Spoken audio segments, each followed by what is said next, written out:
Hello and welcome. Eva here, author and poet. Come a little bit closer because together we are going to revive the love poem starting with the Black Mango. Now, you might not know what that is yet, but you might be one or you might know one.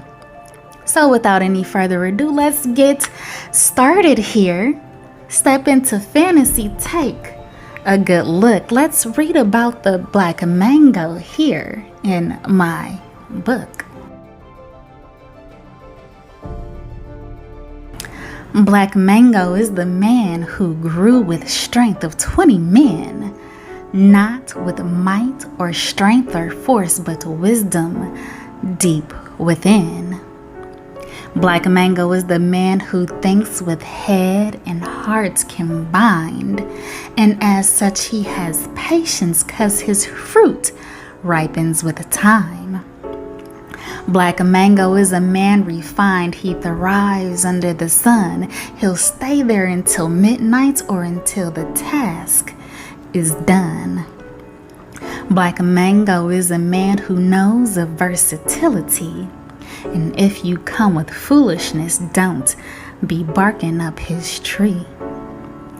Black Mango is the man who stands with firmness upright and tall. And when the winds come blowing in, trust that he won't fall. Black Mango is the man who bends but will never break. If you get a taste of him, your senses will awake. Black Mango is the man who thrives among the largest harvest, but he will still take great care because that's how big his heart is.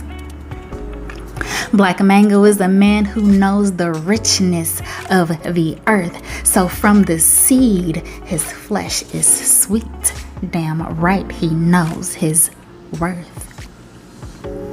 Black Mango is a man who's filled with all the richest flavor. I'll take a double shot of him and I don't need a chaser. Black Mango is the man who has those roots running so deep. And when he speaks, I'll listen, promise I won't say a peep.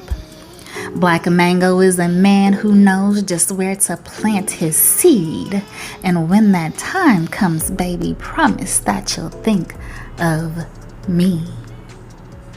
So tell me, how keen are you on those tropical fruits? Until next time, be happy and confident, speakers and writers, and make sure you go check out my book. The link is in the description.